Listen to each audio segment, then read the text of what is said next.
Assalamualaikum warahmatullahi wabarakatuh. Bismillahirrahmanirrahim. Alhamdulillahi wa kafa. Wassalatu wassalamu ala sayyidina Muhammadinil Mustafa wa ala alihi wa sahbihi ahli sidqi wal wafa, amma ba'd. Para mahasiswa dimanapun Anda berada, pada kesempatan yang mulia ini marilah kita bersyukur kepada Allah Subhanahu wa Ta'ala, yang mana pada kesempatan ini kita masih diberikan Allah sehat walafiat sehingga bisa beraktivitas dalam kehidupan. Sholawat dan salam tetap kita sampaikan kepada manusia yang agung, junjungan kita Nabi besar Muhammad Sallallahu Alaihi Wasallam. Semoga kita semua mendapatkan syafaatnya. Amin, Allahumma amin. Saudara-saudara mahasiswa, pada pertemuan yang baik ini kita akan melanjutkan kembali perkuliahan kita IAD, IBD, ISD ini, yang mana pada kesempatan ini adalah pertemuan yang ke-15, di mana pada pertemuan yang ke-15 ini tema pembahasan kita adalah perubahan budaya masyarakat. Sebelum kita berbicara lebih jauh tentang perubahan budaya masyarakat ini, maka marilah kita berdoa terlebih dahulu. Semoga perkuliahan ini menjadikan ilmu yang bermanfaat fid dini wa dunya wal akhirah. Al-Fatihah. Alhamdulillah.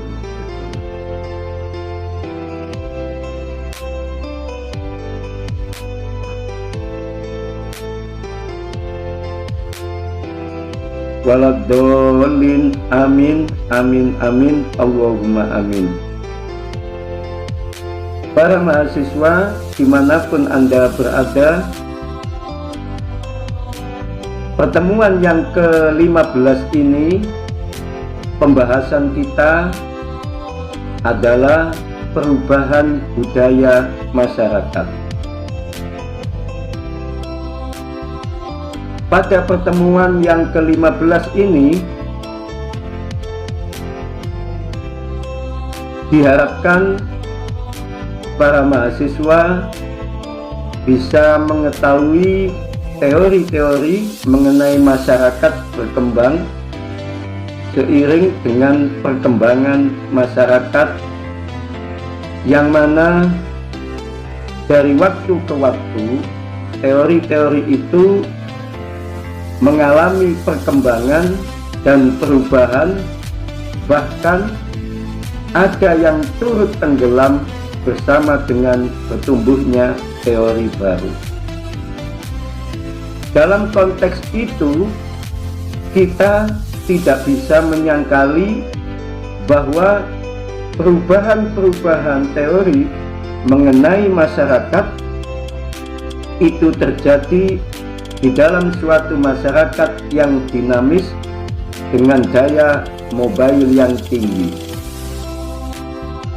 Para mahasiswa dimanapun Anda berada, pertama pembahasan kita adalah pengertian budaya masyarakat.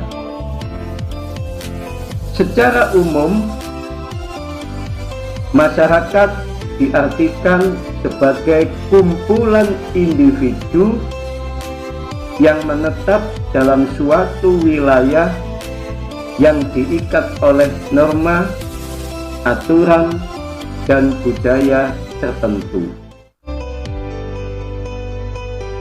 Pengertian masyarakat secara umum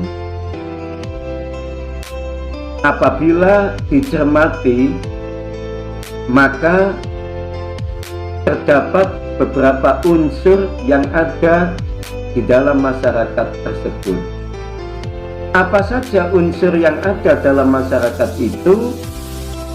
Yang pertama, adanya kumpulan individu.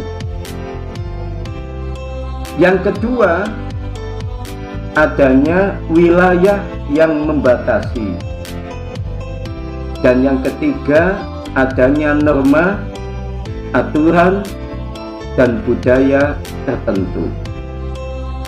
Sedangkan budaya merupakan keseluruhan ide, gagasan, pikiran, hasil cipta, rasa, dan karsa manusia untuk memenuhi kebutuhan hidup dengan cara belajar dan dapat diwariskan pada generasi sesudahnya. Budaya masyarakat merupakan keseluruhan yang dihasilkan dan yang ada dalam masyarakat, baik dalam bentuk karya maupun dalam bentuk tingkah laku dan norma serta adat kebiasaan. Budaya masyarakat dapat mempengaruhi pola pikir, pola sikap, dan pola hidup.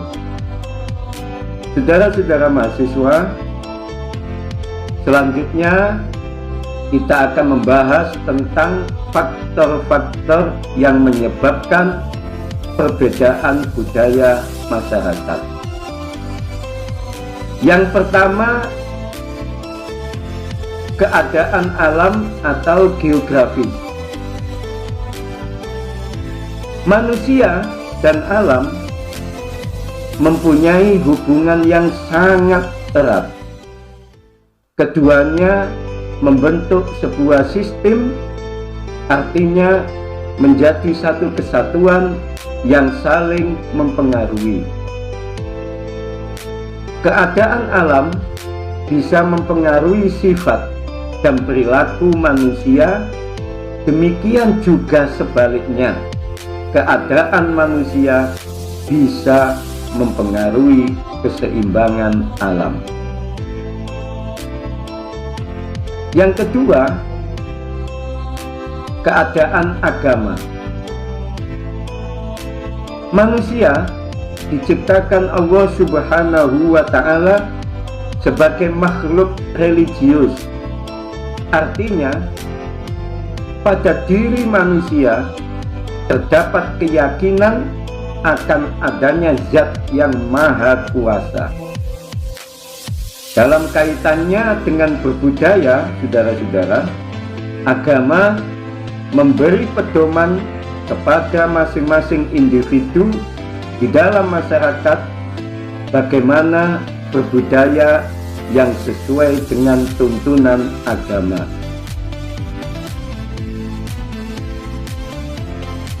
Yang ketiga, keadaan pendidikan. Pendidikan itu berfungsi memanusiakan manusia. Manusia itu akan menjadi manusia yang sebenarnya karena pendidikan. Pendidikan akan mengembangkan dan memberdayakan seluruh potensi yang dimiliki oleh manusia. Dengan diberdayakan dan dikembangkannya seluruh potensi tersebut, maka manusia bisa berbudaya dan berkarya secara baik dan maksimal. Saudara-saudara, yang keempat, keadaan sosial ekonomi. Keadaan sosial ekonomi suatu masyarakat itu sangat berkaitan dengan keadaan iklim atau alam masyarakat itu sendiri. Keadaan alam sangat mempengaruhi tingkat kesuburan suatu wilayah. Saudara-saudara, selanjutnya pembahasan kita adalah perubahan budaya masyarakat. Ada beberapa faktor yang mempengaruhi perubahan budaya masyarakat. Di antaranya, yang pertama adalah faktor intern. Yang dimaksud dengan faktor intern adalah faktor yang berasal dari dalam diri masyarakat itu sendiri. Seperti yang pertama, keinginan untuk berubah atau maju, dan yang kedua, pergantian generasi dan adanya revolusi. Saudara-saudara mahasiswa yang dimuliakan Allah Subhanahu wa Ta'ala, kemudian yang kedua, faktor ekstern. Yang dimaksud dengan faktor ekstern adalah faktor yang ditimbulkan dari luar masyarakat. Apa saja faktor ekstern itu? Yang pertama adalah peniruan terhadap kemajuan budaya masyarakat. Yang kedua, adanya perkembangan ilmu pengetahuan dan teknologi. Yang ketiga, adanya pembangunan.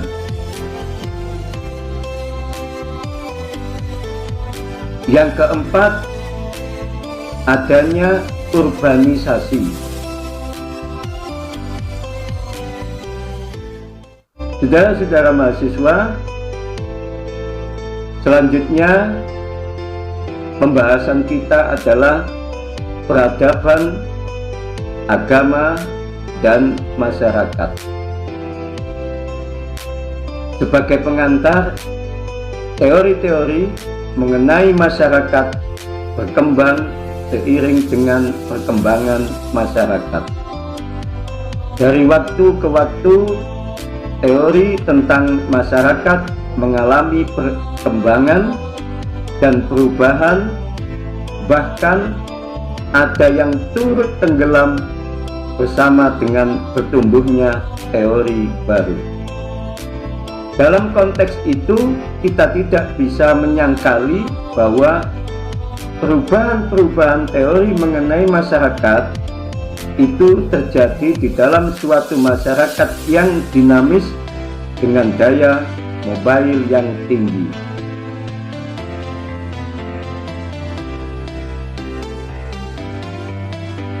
Kemudian pembahasan kita mengenai Émile Durkheim dan masyarakat. Émile Durkheim lahir di Epinal, Prancis, tanggal 15 April 1858. Sebagai anak keturunan pendeta Yahudi yang belajar untuk menjadi pendeta, tetapi kecewa terhadap pendidikan agama, dan karena itu mengalihkan minatnya pada pengetahuan umum dan terutama sosiologi ilmiah. Ada beberapa terminologi sosiologi yang bisa dikatakan sebagai peta ke dalam pemikiran Durkheim. Antara lain, yang pertama, fakta sosial. Lewis Kosser menjelaskan bahwa yang dimaksud Durkheim mengenai fakta sosial adalah suatu ciri atau sifat sosial yang kuat yang tidak harus dijelaskan pada level biologi dan psikologi, tetapi sebagai sesuatu yang berada secara khusus di dalam diri manusia.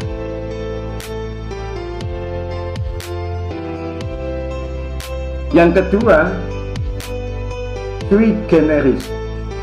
Dalam kerangka itu, istilah sui generis menjadi suatu terminologi sosial yang sangat kuat dalam teori Durkheim. Masih terkait dengan fakta sosial, semua gejala yang tampak itu bagi Durkheim tidak bisa dipahami secara sui generis atau taken for granted atau dipahami apa adanya secara langsung. Yang ketiga, solidaritas sosial. Secara mekanis dan organis, kedua terminologi tadi perlu dipahami dalam kerangka teori-teori Durkheim mengenai masyarakat. Bagi Durkheim, fakta sosial itu memperlihatkan adanya berbagai cara dan usaha manusia untuk membangun suatu komunitas atau apa yang disebutnya masyarakat.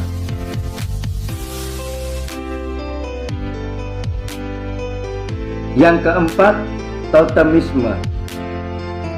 Durkheim patut disebut sebagai pendiri sosiologi agama. Metodologi yang dikembangkannya dalam sosiologi memang masih menggunakan kerangka filsafat deterministik. Dan karena itu, cara berpikir matematis seperti dikembangkan Immanuel Kant menjadi acuan metodologi yang sangat penting. Saudara-saudara mahasiswa, pembahasan selanjutnya adalah tentang masyarakat. Seperti telah dikatakan tadi, apakah teori Durkheim itu masih relevan menjadi referensi tentang masyarakat dewasa ini? Mazhab Frankfurt dan kaum postmodernisme pun akan mengatakan bahwa untuk bertahan di era modernisasi dewasa ini, orang harus masuk ke dalam kawasan meta, artinya kawasan yang mampu melampaui segala sekat dan batas di dalam hidup masyarakat. Secara khusus mengenai perubahan di dalam masyarakat, Durkheim seperti halnya juga Robert Nisbet memberi perhatian serius pada proses-proses yang disebutnya sebagai kohesi, solidaritas, integrasi, kekuasaan, ritual, dan aturan sosial sebagai bukti bahwa sosiologinya itu merupakan suatu cara pandang yang anti cara pandang atomistik, yaitu suatu cara pandang yang melihat perubahan terjadi sebagai semacam pergeseran ion atau sel. Saudara-saudara mahasiswa, dimanapun Anda berada, selanjutnya pembahasan kita adalah agama. Agama secara historis memiliki citra integrafik dari sumber konflik. Dari khasanah ilmu-ilmu sosiologi modern, agama ternyata tidak dikaitkan dengan konflik, melainkan lebih kepada integrasi. Emil Durkheim sebagai salah seorang sosiolog abad ke-19 menemukan hakikat agama yang pada fungsinya sebagai sumber dan pembentuk solidaritas mekanis. Ia mengatakan bahwa agama adalah suatu peranata yang dibutuhkan oleh masyarakat untuk mengikat individu menjadi satu kesatuan melalui pembentukan sistem kepercayaan dan ritus, melalui simbol-simbol yang sifatnya suci. Agama mengikat orang-orang ke dalam berbagai kelompok masyarakat yang terikat satu kesamaan. Durkheim membedakan antara solidaritas mekanis dengan solidaritas organis. Dengan konsep ini, ia membedakan wujud masyarakat modern dan masyarakat tradisional. Ide tentang masyarakat adalah jiwa dari agama, demikian ungkap Emil Durkheim dalam bukunya The Elementary Form of Religious Life tahun 1915. Berangkat dari kajiannya tentang paham totemisme masyarakat primitif di Australia, Durkheim berkesimpulan bahwa bentuk-bentuk dasar agama itu meliputi: 1. Pemisahan antara yang suci dan yang profan. Yang kedua, permulaan cerita-cerita tentang dewa-dewa. Dan yang ketiga, macam-macam bentuk ritual.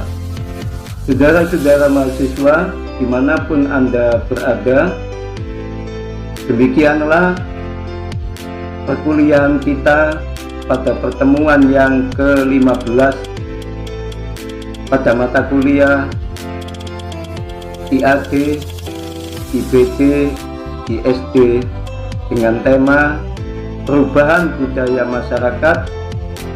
Semoga ada manfaatnya dan semoga perkuliahan kita ini menjadikan ilmu yang bermanfaat. Demikian yang bisa saya sampaikan. Jumpa lagi di lain kesempatan. Hadanallahu wa iyyakum ajmain. Wallahul muwaffiq ila aqwamit thoriq. Assalamualaikum warahmatullahi wabarakatuh.